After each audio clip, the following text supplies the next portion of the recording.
8 months ago I started learning Unreal Engine 5 and 2 months ago I got my first game development job. I don't have to flip burgers anymore or work in dirty hotels. Now I can work from home, flexibly, working on something that I'm actually passionate about, and on top of all that, make significantly more than on my previous jobs. I'll tell you how I got here, but I'll also tell you how you can get here as well. So, let me tell you how everything started. It all started in high school. I was just a boy with a dream. I just learned about C# in informatics class and I was curious what can I make with it. So I did a little research and I came across Unity. I made all kinds of games in Unity, from 2D and 3D, both small and big. I even released a whole game on Steam that I developed with my brother. You can check out a video about that game that I made a couple of months ago. After I released that game, I wanted a new challenge. Me and my brother Luca, who worked with me on Cody's Nightmare, decided to make a completely new game,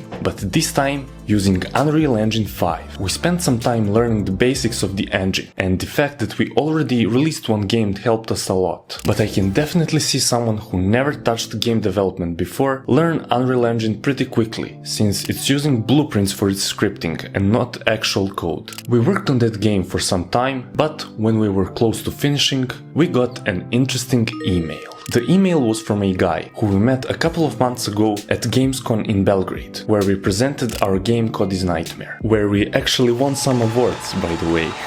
In the email, he asked us if we wanted to talk about a potential partnership, and we agreed. When we got on a call with him, he told us that his company just got funded and that he needed some new team members. That sounded interesting to us, so the next step was to do some tests to validate our skills. But there was a small problem. The test was to make a feature in Unreal Engine 5 in just 1 hour. I started panicking because I thought that I wasn't ready yet, that my skills weren't enough. But then the actual test came and I destroyed that shit and made the best dialogue system that you ever saw in your life. And after a few weeks, we got another email. It was an offer.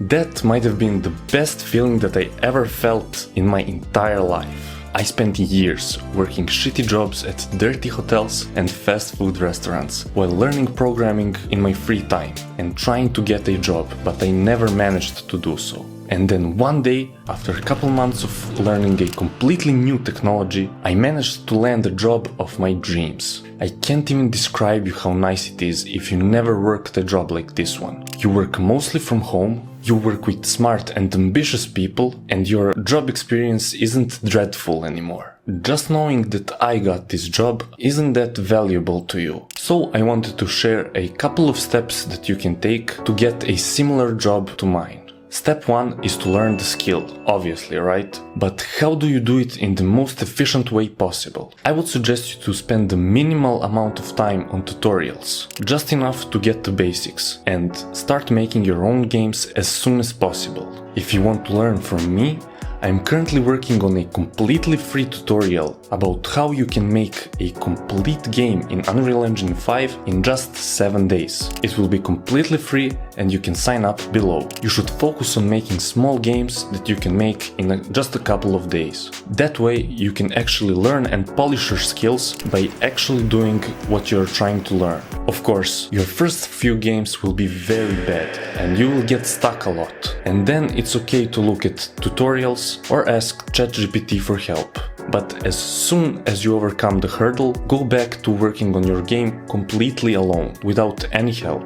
It's very important to try to come up with the solutions on your own, because that way you can understand the whole process of making games much better. After you made a couple of games at your own comfortable pace, it's time to try to make a game at an uncomfortable pace. The step 2 is to participate in as much game jams as possible. Game jams are basically competitions where a bunch of game devs, usually beginners, try to make the best game. You are usually given between 24 hours and a week to complete the game, and in the end you present your games and the best one wins. Judges at game jams look at how complete your game is, so that will force you to learn most parts of the game development and also force you to finish your game. Steps 1 and 2 were about gaining skills and acquiring game development knowledge, but I think that steps 3 and 4 are actually more important. Step 3 is connected to step 2, and it is to make as much friends as possible at game jams. Here are a few reasons why that is important. First of all, you already know that in every show, video game or anime, the power of friendship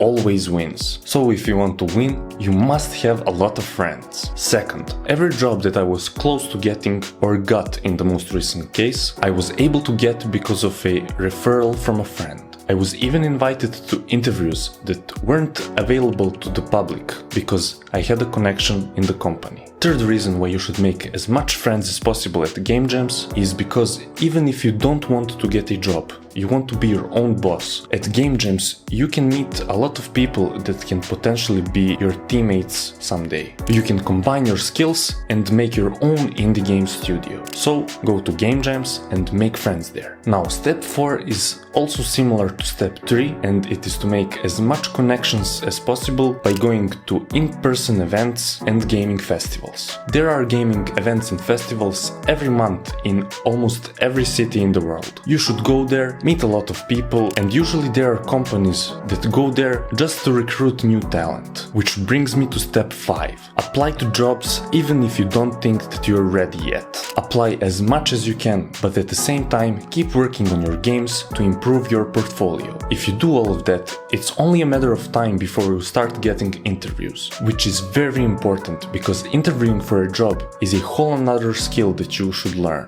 If you stick to all of the things that I talked about in this video, I'm 100% sure that you can eventually get a game development job. Maybe not in 6 months, but if you stay consistent and don't quit, which is very important, you can definitely make it. If you want to see all the games that I made before I got my first job, you can check this video here.